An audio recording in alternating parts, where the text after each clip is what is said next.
Hello guys, very good afternoon. और अभी time काफ़ी हो चुका है, सुबह से टाइम ही नहीं मिला। अभी जस्ट टाइम मिला थोड़ा सा, मैंने सोचा आप लोगों से बात कर लूँ। और एक्चुअली में क्योंकि अभी तो आज हम दो ही लड़के हैं। अभी एक लड़का जो पहले से था वो अभी कुमाऊँ सेट का है वैसे, तो वो अभी एक साल से वो छुट्टी गया नहीं था। तो अभी हम दो बंदे रह चुके हैं यहाँ पे। तो लगेज ले जाना, रूम सर्विस करना, रूम बनाना, गेस्ट को चेकिंग वगैरह कराना, चेकआउट कराना, तो आज काफ़ी काम था। तो अभी मैं सुबह आज वैसे जल्दी मैंने ब्रेकफास्ट कर लिया था, वरना कल तो मैंने 2 बजे टाइम पे मैंने नाश्ता करा था। उसके बाद खाना मैंने शाम को 5 बजे खाया था, लेकिन आज पहले ही नाश्ता कर लिया था मैंने टाइम पे। तो अभी हमने सारे, अभी हमारा एक और दो तीन रूम और छूटे के, बाकी मैंने सारे रूम बना लिए। और आज मैं जो लड़का है, दूसरा लड़का है, उसके साथ में जैसे बैटिंग कर, तो मैं झाड़ू मार दे रहा हूँ, बाकी वो बाथरूम और पोछा बना रहा है। तो अभी काफ़ी टाइम हो चुका है, 1 बजने वाले, मैं वीडियो भी अपलोड नहीं कर पाया क्योंकि टाइम ही नहीं हो पा रहा है इतना कि वीडियो अपलोड नहीं हो पा रही है। और लेकिन अभी हो सकेगा इस अप्रैल में, अगर रूम कम होंगे या गेस्ट नहीं होंगे तो तब भी वीडियो, उसके बाद अभी इससे पहले मेरी वीडियो कंटिन्यू में 10 बजे तक डालता था। लेकिन अभी इतना टाइम हो जा रहा है कि मैं कर ही नहीं पा रहा हूँ, और टाइम इतना लग जा रहा है। लगेज ले जाना, आज तो कितने रूम हमारे सारे चेकआउट हो चुके थे, और इतना सारा लगेज ले जाना है क्योंकि जो भी गेस्ट आता है तो ऐसा नहीं है कि सिंगल बैग होता है उनका, क्योंकि फैमिली साथ होती है, बच्चे साथ में होते, तो कहीं ना कहीं जो भी एक, अगर एक गेस्ट आता है तो मिनिमम वो 2 से 3 बैग तो उसका एक होता है। अगर जैसे हमारे 4 रूम आ रखे थे फैमिली वगैरह के, तो उनके बहुत ही ज़्यादा है। तो उनमें जैसे फीमेल ज़्यादा है, तो फीमेल आपको पता है कि फीमेल का ज़्यादा ही सामान होता है, लगेज वगैरह ज़्यादा होता है। तो आज काफ़ी टाइम हो चुका था, अभी मैं ब्लॉगिंग कर रहा हूँ। और अभी आज शाम को फिर से समथिंग 8 रूम हमारे आने वाले हैं, और 2 रूम हमारे, 3 रूम कल से लगे हुए हैं, बाकी अदर रूम सारे चेकआउट हो चुके हैं। तो अभी मैं 2 रूम और 3 रूम और छोटे के इसको लगा के 2 रूम और वेटिंग करनी है। तो अभी मैंने इसके सारी बेडशीट वगैरह निकाल चुका हूँ, और अभी वेटिंग करता हूँ मैं। इसके बाद जितना भी टाइम होगा, और कितना टाइम और लगेगा क्योंकि 1 बजने वाले हैं दिन के। तो फिर मिलते हैं गाइस आपसे बाद में, और आज आपसे भी कुछ बात करनी है, मुझे आपसे कुछ बात शेयरिंग करनी है, तो मिलते हैं आपसे फिर। हेलो गाइस, अभी रात के बज चुके हैं ना, और मौसम काफ़ी अच्छा है, काफ़ी बेटर है। और रूम भी हमारे सिर्फ ओनली एक रूम शेष है, मतलब एक रूम आया नहीं है। और बाकी 12 रूम हमारे ऑलरेडी टोटल लगे हुए हैं। उनमें से कई लोग रनिंग में आए थे, दिन में आए थे, शाम को भी आए थे, तो इसलिए बीच में टाइम हुआ नहीं बात करने के लिए। तो अभी ठीक है, आजकल गेस्ट भी आ रहे हैं, वैसे इन दिनों गेस्ट बहुत कम आते हैं, लेकिन ऊपर वाले की मेहरबानी है कि अभी यहाँ पे गेस्ट जो भी आ रहे हैं, प्रॉपर गेस्ट आ रहे हैं यहाँ पे। और गैस अभी मैं पिछली वीडियो में भी मैंने आपको बोला था कि मैंने कुछ जानकारी दी थी कि मैं आपसे ये कहना चाहता हूँ कि ओली आना क्यों ज़रूरी है। आखिर ओली में ऐसे क्या है, अगर आप ओली आते तो ओली आने के लिए आपको क्या चीज़ें चाहिए।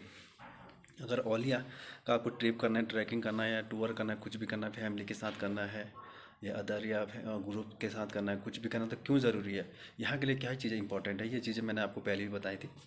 तो बहुत सारे लोग मुझे अभी कुछ लोग यहाँ पर आए हुए थे, तो क्योंकि यहाँ पे जैसे आप अगर नोएडा से, दिल्ली से, या मुंबई से, या कहीं अदर से, कहीं से भी आते हैं, तो यहाँ का वहाँ का तापमान और यहाँ का तापमान बहुत, मतलब काफ़ी डिफरेंस होता है यहाँ पे। और यहाँ पे अगर मान के चलो अभी बारिश हो गई, तो सुबह के टाइम पे इतना टेम्परेचर डाउन हो जाता है कि बहुत ज़्यादा, क्योंकि मैंने आपको पिछली वीडियो में दिखाई भी है कि यहाँ पे जब टेम्परेचर डाउन हो जाता है तो जो कि हमारे जो पाइपलाइन होते हैं पानी वाले, वो सारे ब्लॉक हो जाते हैं। तो कम से कम हमें समथिंग उनको खोलने में और पानी को रनिंग में लाने के लिए हमें करीबन 2 घंटे लग जाते हैं, वो भी गर्म पानी डाल डाल के।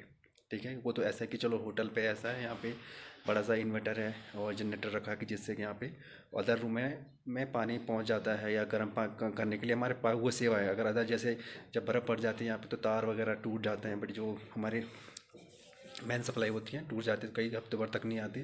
तो मैं आपसे ये कहना चाहता हूँ कि यार कि ओले आना, तो ओले आने के लिए क्यों इंपॉर्टेंट है।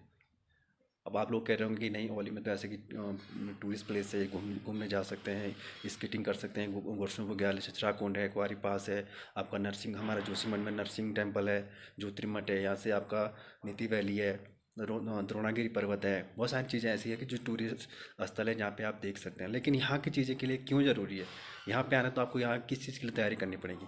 सबसे पहली बात आपको मैं ये कहना चाहूँगा कि जैसे अगर आप ओले के लिए टूर करते हैं, या ओले घूमने का या स्केटिंग करने का आपका कुछ ऐसा प्लानिंग होता है, तो समथिंग आप एक दिन में ये चीज़ें कवर नहीं कर सकते, क्योंकि यहाँ पे देखने के लिए, घूमने के लिए बहुत सारी ऐसी चीज़ें, जगह हैं जहाँ पे आप एक दिन कवर नहीं कर सकते। क्योंकि अगर आप एक दिन में, बहुत सारे लोग हड़बड़ी में आ जाते हैं, चलो यार कि शनिवार है, संडे को ओली घूमेंगे, लेकिन नहीं हो पाता, इतना नहीं हो पाता। सपोज दैट अगर यहाँ पे जैसे अगर आप इसकी करने के पर्पज़ से यहाँ पे आ रहे हैं, अगर उसी टाइम मान के चलो आप शाम को यहाँ पे आपने चेकिंग करवाया, दूसरे दिन बारिश हो गई, तो आप नहीं करा सकते, क्योंकि यहाँ पे बहुत तेज़ बारिश होती है इन दिनों, तो बहुत ज़्यादा, क्योंकि इन दिनों ऐसा टाइम है कि इसमें ओले वगैरह पड़ते हैं।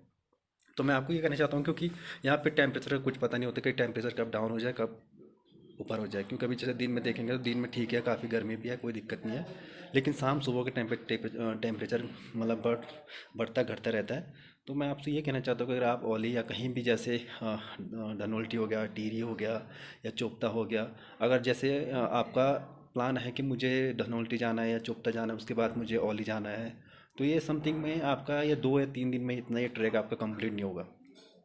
इसके लिए समथिंग अगर आप आते इतना खर्चा करके आता है, आपका जो भी बजट होता है वो आपके हिसाब से आप जिस हिसाब से मैनेज करते हो, ठीक है ना। मैं ये जो चीज़ मतलब आपको बताना चाह रहा हूँ मैं, तो ये चीज़ है कि आप ओली आना चाहते हो या धनोल्टी जाना चाहते हो, क्योंकि धनोल्टी में भी काफ़ी ठंड है। आप शिमला जाओगे वहाँ पे भी काफ़ी ठंड है, चुप्ता जाएंगे चुप्ता में भी काफ़ी ठंड है, ओली में तो और ज़्यादा ही है, ठीक है ना। तो बहुत सारे लोग फैमिली के साथ हैं, तो उनके साथ छोटे बच्चे भी रहते हैं, बूढ़े बड़े भी रहते हैं, ठीक है ना। तो ये कहना चाहूँगा मैं कि अगर आप आते हैं तो वहाँ का टेम्परेचर यहाँ का टेम्परेचर में बहुत फ़र्क है। आप आते हैं तो अपने जैसे आपका गर्म जैकेट हो गया, गर्म कपड़े हो गए, अभी तो खैर चलो कोई बात नहीं है, लेकिन फिर भी जैसे अभी मौसम अगर बदल जाता है, 2 दिन 3 दिन बारिश हो गई, तो स्नोफॉल का पक्का चांसेस होता है कि यहाँ पे ओली में स्नोफॉल गिर सकती है, ठीक है। तो आप आते हैं तो अपना जैकेट हो गया, आपका जितना हो सके गर्म चीज़ें, गर्म कपड़े हो गए, टोपी हो गया और हैंड ग्लव्स हो गया, ये चीज़ें आपके लिए बहुत इंपॉर्टेंट। शूज़ हो गया, अच्छे से शूज़ हो गए, क्योंकि बहुत सारे लोग मैंने यहाँ पे देखे आते हैं, बच्चों के साथ आते हैं, ओली घूमने जाते हैं, लेकिन बहुत सारे लोग ऐसे भी एक दिन जैसे घूमने जाते हैं तो रात को बीमार पड़ जाते हैं। और ये चीज़ देखना है कि यहाँ पे मेडिसन इतनी नज़दीक मेडिसन नहीं है कि आप रात को जोशीमठ जाएँ, क्योंकि जोशीमठ में ज़्यादा ज़्यादा लास्ट रहेगा 10 बजे तक। जो प्राइवेट हमारे यहाँ मेडिसन होते हैं, मेडिकल शॉप होती है, वो खुली रहती है, लेकिन यहाँ से आपको 7 किलोमीटर नीचे डाउन होना पड़ेगा, ठीक है। बहुत सारे लोगों को प्रॉब्लम है यहाँ पे, जैसे ऑक्सीजन की कोई दिक्कत नहीं है, किसी को ऑक्सीजन की प्रॉब्लम रहती है, क्योंकि किसी को क्लाइमेट सूट नहीं होता। तो ये चीज़ें ना, यहाँ पे क्लाइमेट एकदम से बढ़िया से रहता है, क्योंकि देखिए चारों तरफ पेड़ पौधे, एकदम शुद्ध ऑक्सीजन मिलती है, यहाँ पे कोई दिक्कत नहीं है। तो आप जो भी आते हैं अपनी पूरी तैयारी के साथ आ सकते हैं, लेकिन ओनली एक दिन में आप कंप्लीट नहीं कर सकते, क्योंकि आप आज चेकिंग करेंगे, कल जाएंगे इसके करेंगे, आप गुरसों बगैर भी कंप्लीट नहीं कर सकते, ना ही आप छतराकुंड देख सकते हैं। ज़्यादा से ज़्यादा देखेंगे आप क्लिप टॉप, चेयर कार ले सकते हैं आप, और आर्टिफिशियल लेक देख सकते हैं आप। अगर जो चलने वाला हो वो गुरसों बगैर जा सकता है, चित्राकुंड में कवर नहीं कर सकता है।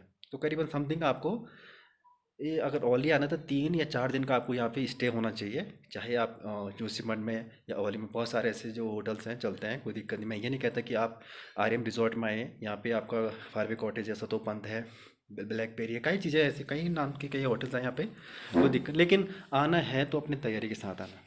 मैं आपको पहले ही बता, और अब फिर भी बता रहा हूँ, यहाँ पे टेम्परेचर कभी भी घटता बढ़ते रहता है। ये मत सोचिए कि अभी अप्रैल लग गया तो काफ़ी गर्मी होगी, नहीं है। अभी आप मुझे भी देख रहे होंगे कि दिन में मैं तो चलो एक टी शर्ट में रहता हूँ, लेकिन अभी शाम के टाइम पे काफ़ी ठंडा है यहाँ पे। तो ये चीज़ आप आते हो तो पूरी तैयारी के साथ आना, ये मैं आपको पहले भी बता चुका हूँ, अभी भी बता चुका, अभी भी बता रहा हूँ। तो अभी काफ़ी टाइम हो चुका है। तो ओली, चुप्ता और धनोल्टी करना तो करीबन आपका समथिंग टोटल मिलाकर आपका 10 से 1 हफ्ते या 10 दिन का आपका समथिंग इतना ट्रैक होना चाहिए। क्योंकि जोशीमठ में अगर आपको घूमना है तो करीबन जोशीमठ में 2 दिन तो जोशीमठ में लग जाएंगे आपको घूमने के लिए।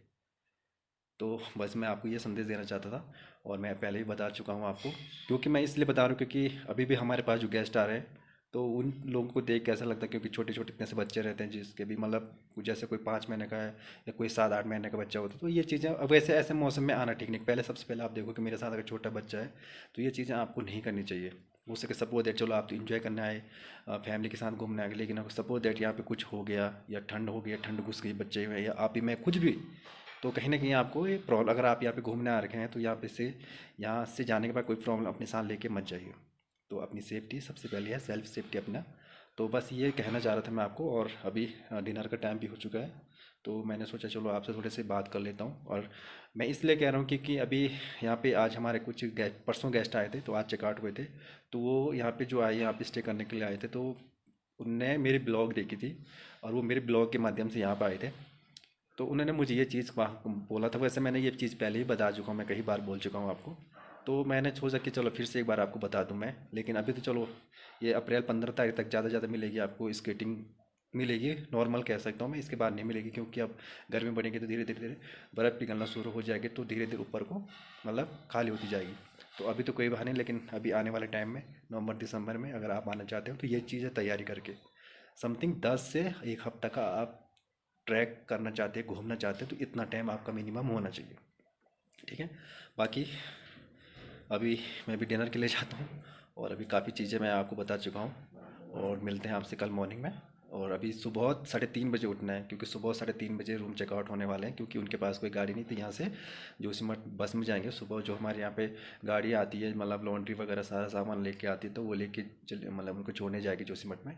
तो सुबह 3:30 बजे उठना है, इसलिए अभी टाइम भी काफ़ी हो चुका, तो मैं सोच रहा हूँ क्योंकि जल्दी खाना पी खा के अपना आराम कर लेंगे, तो सुबह मॉर्निंग में उठना भी है।